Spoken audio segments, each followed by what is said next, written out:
caíram muito nesses últimos dias. Isso causou um alvoroço, né, entre as pessoas que investem. E eu queria entender como é que você avalia esse momento, essa abertura de hoje às 13 horas. Qual é a expectativa de queda para hoje, Dato?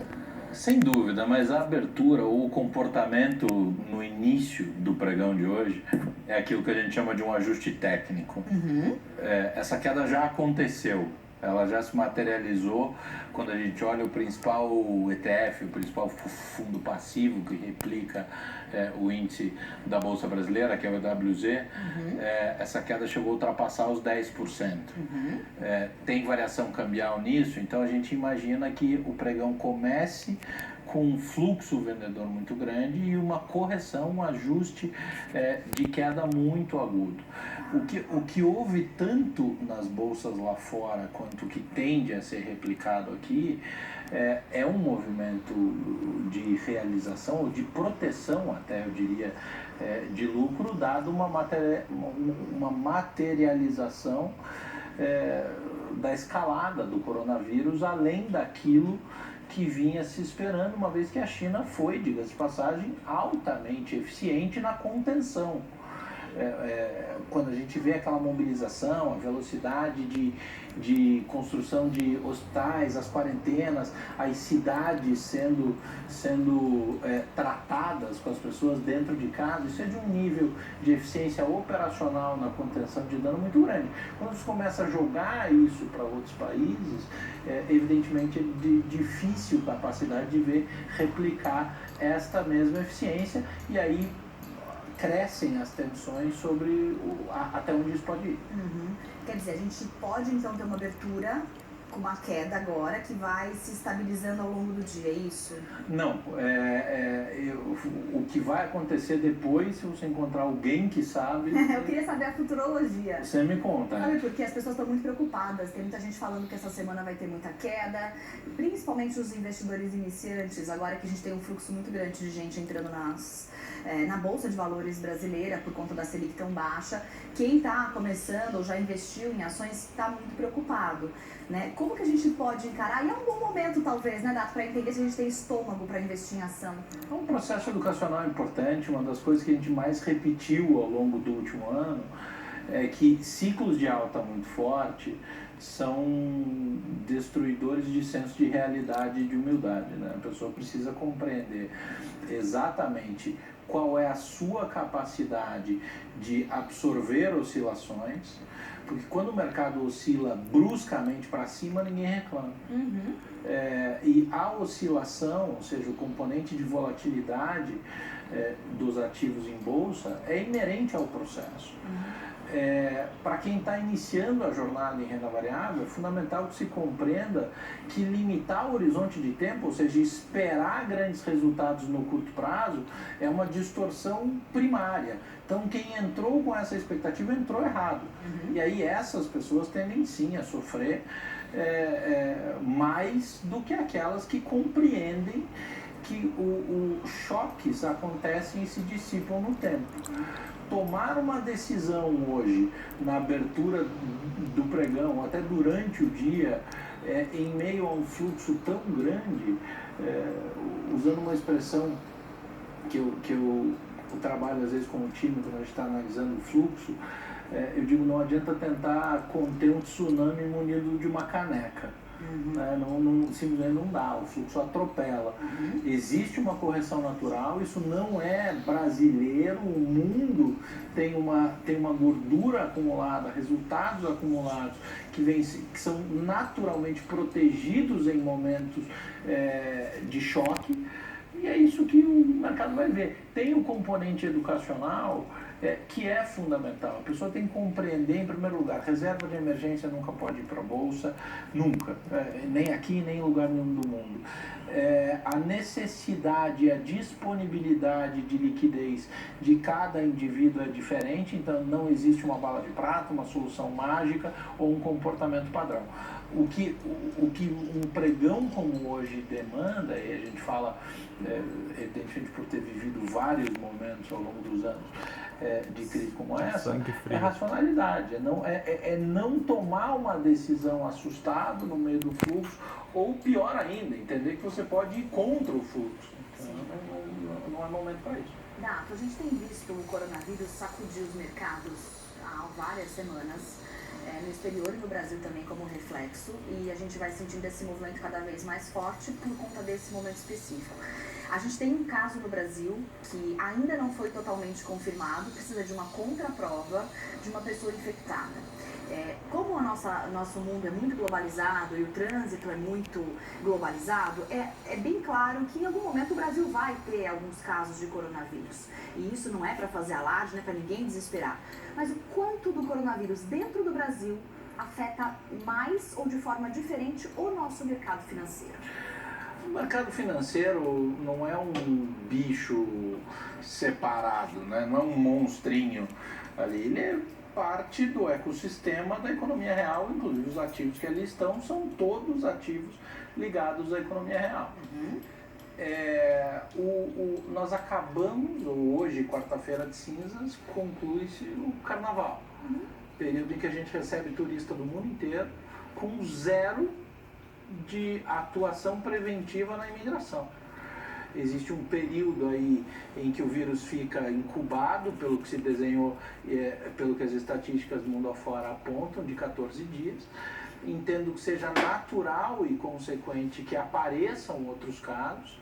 E exatamente como na China, como na Coreia do Sul, no Irã, agora na Itália, o que vai fazer muita diferença não é nem se vai aparecer, porque vai aparecer, ou quantos casos serão, mas sim aquilo que puder ser feito para conter o dano.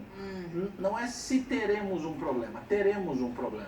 Já temos um problema, a questão é quando e quanto ele se materializa e o nível de eficiência que conseguirá ser aplicado na contenção desse dano. Quer dizer, a gente vai sentir esse efeito também no nosso mercado de uma forma, numa situação interna.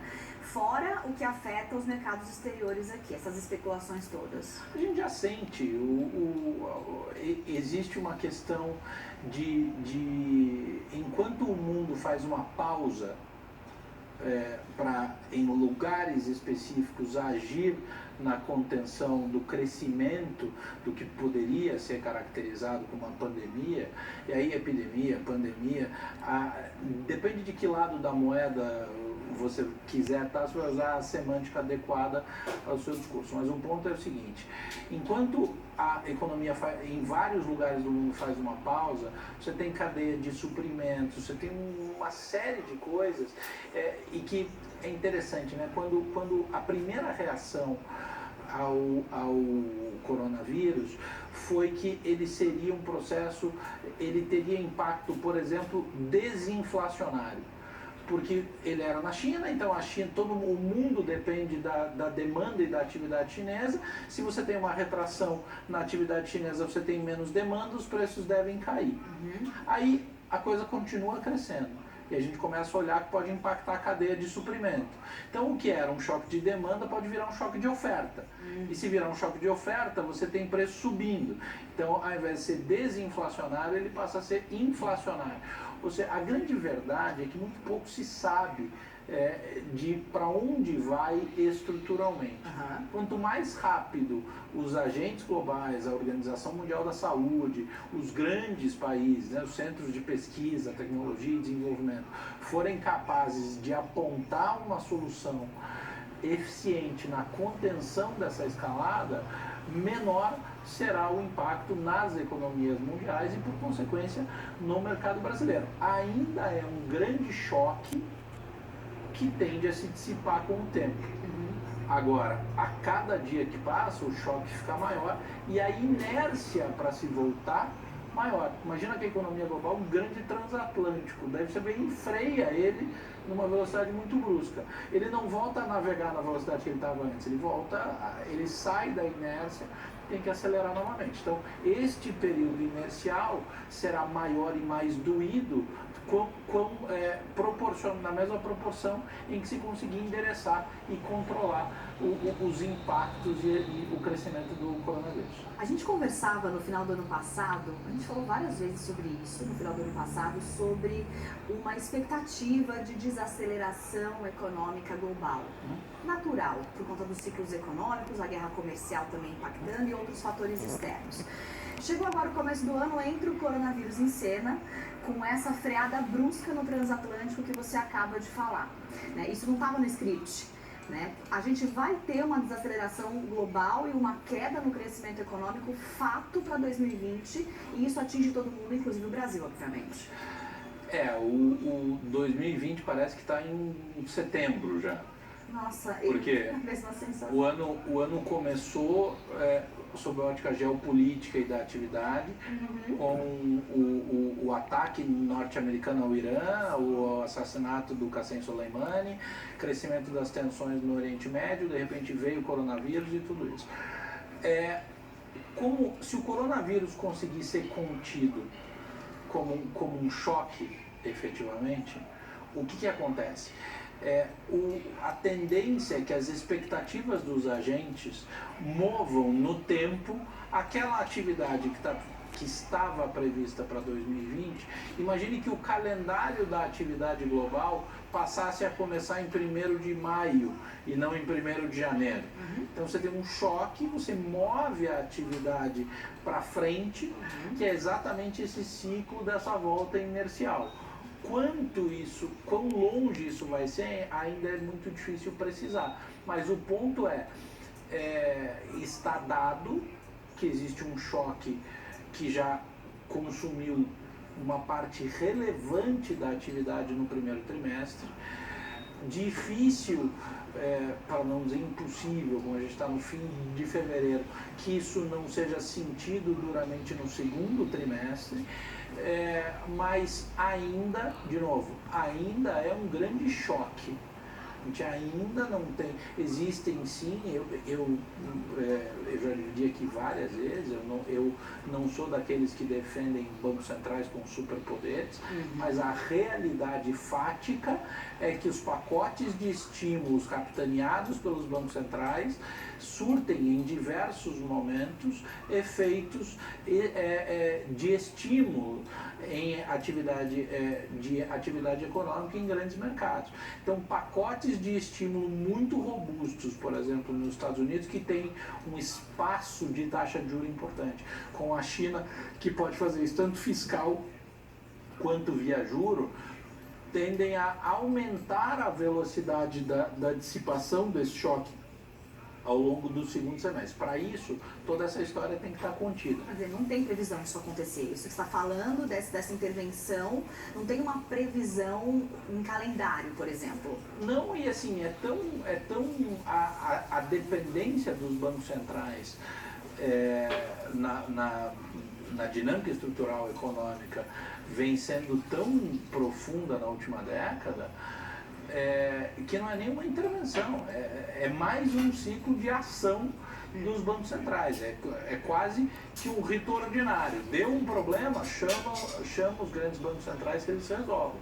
Trazer um componente adicional de pressão na atividade europeia, acho que é a grande novidade negativa, porque o risco da Europa vinha assim sendo reduzido com o endereçamento das questões relativas ao Brexit, mas com uma dificuldade. Indicadores antecedentes na Alemanha apontavam para assim, ali até um processo de recessão técnica. A Alemanha, grande força motriz da Europa, o Banco Central Europeu já operando em juro negativo, ou seja, com pouquíssimo espaço, para não dizer nenhum, de estímulo monetário via juro.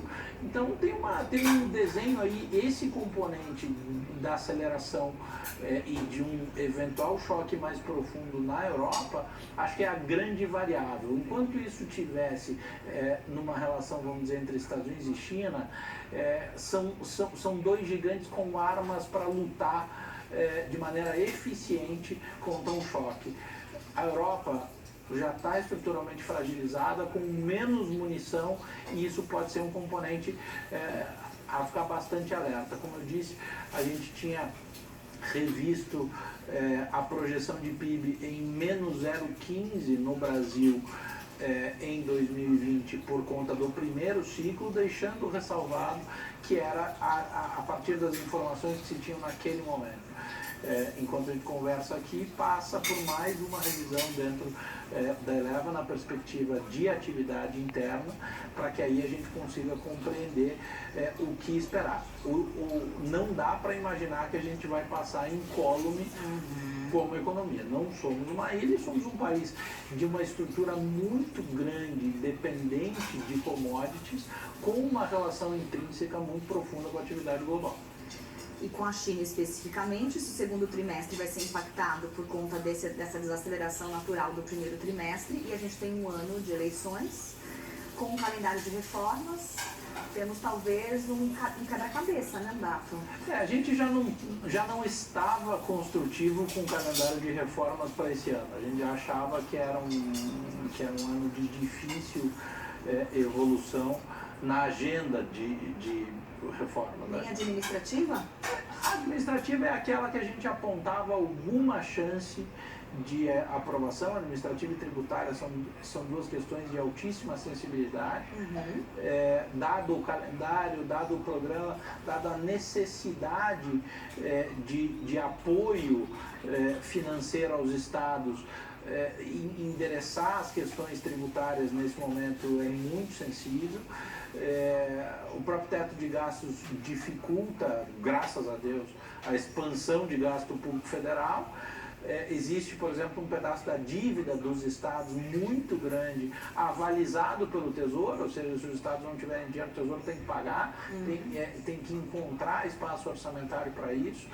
Mas esse não é uma novidade, esse já era um quadro que a gente já tinha, pelo menos no nosso cenário, como de dificílima viabilização.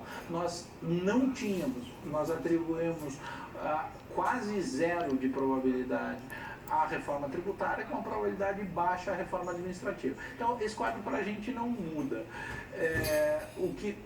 De novo, o que tem que entender é quanto tempo vai durar esse temor global, quais são as providências que os agentes econômicos e os países globalmente vão tomar em relação a acelerar ou a minimizar esses impactos na medida do possível, e entender como o Brasil vai conseguir fazer parte dessa história.